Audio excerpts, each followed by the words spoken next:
Hey you guys, Markus here, welcome to this video. This video was inspired by a student of mine and he asked, well, I've seen a lot of people playing pentatonic stuff all over the fretboard, so how can I do that?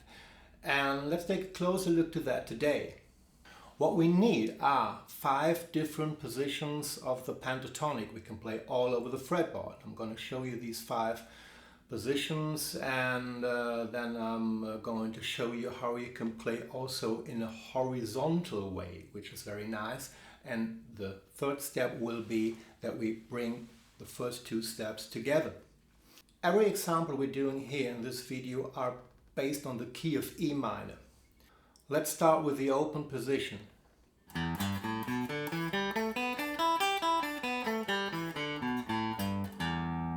Called open position because we're using open strings.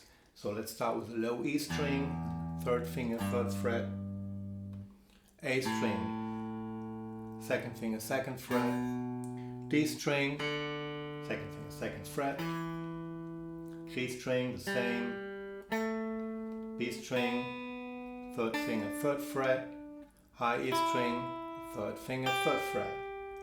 And of course, you can play the other way around. Let's continue with the second position. So we're starting on the minor 3rd. We're starting with the 2nd finger on the 3rd fret on the low E string. So 2nd finger, 4th finger, A string, 1st finger, 2nd fret, 4th finger, 5th fret, D string, the same, G string, 1st finger, 3rd finger, B string, 2nd finger, 4th finger, high E string, the same. You can also use the 1st and the 3rd finger in this position. But in the beginning it might be easier to play with 4 fingers because you are locked into your position. The third pattern, I start with my 1st finger on the low E string in the 5th fret, ring finger 7th fret, and I do the same on the A string, the same on the D string. Now I'm going to move my 1st finger to the G string, 4th fret, then the 4th finger, G string 7th fret, then I go back with my index finger, B string to the 5th fret, the 4th finger, and on the high E string, 1st finger and the 3rd finger. 4th position, the index finger starts on the low E string, 7th fret, 4th finger, 10th fret, the same on the A string, D string, 1st finger, 7th fret, 3rd finger, 9th fret, the same thing on the G string, B string, 2nd finger, 8th fret, 4th finger, 10th fret, and high E string, 1st finger, 7th fret, and the 4th finger, 10th fret. There's 1 position left. The 5th pattern, we start with the 2nd finger on the low E string and the 10th fret, 4th finger, 12th fret, the same on the A string, then 1st finger, D string, 9th fret, 4th finger, 12th fret, the same thing on the G string, the B string, 2nd finger, 4th finger, and the same on the high E string. So the next position I could play is here.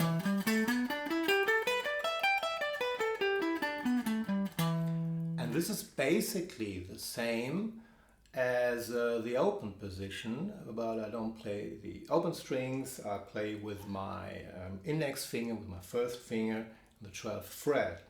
So let's see how that is going to work.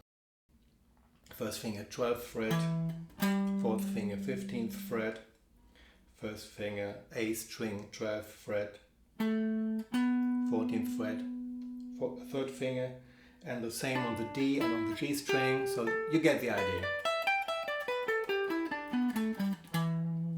So these are the 5 positions. Now let's take a look at how these 5 positions add on.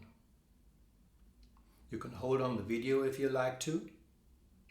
So as you can see, the right side notes of one particular pattern are identical to the left side notes of the next pattern.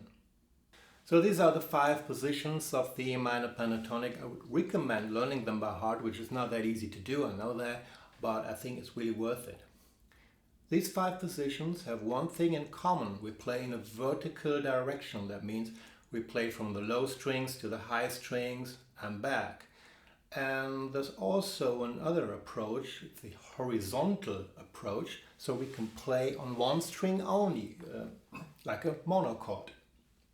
Let's start with the high E string. So we play the open E string, 3rd fret, 5th fret, 7th fret, 10th fret, 12th fret and 15th fret. Start playing music with that.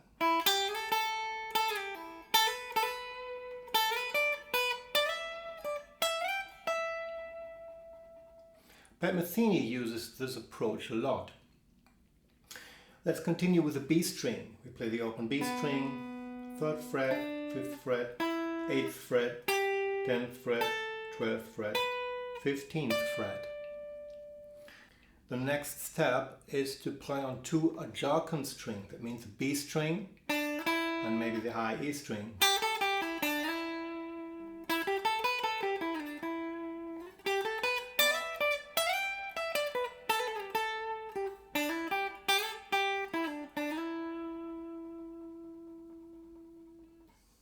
And the third step, of course, is bring the horizontal and the vertical approach together. You can use a lot of slides, and I'm using slides over 2 frets only, which is very convenient.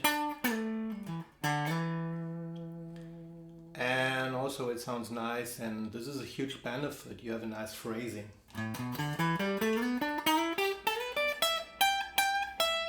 Now you can go from one position to the other.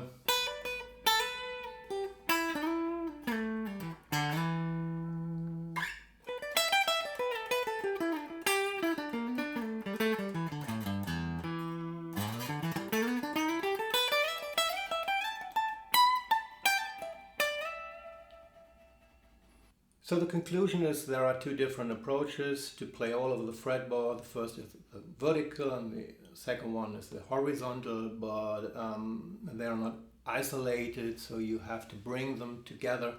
And it takes a little bit of time, and I need a lot of years, a lot of decades doing that.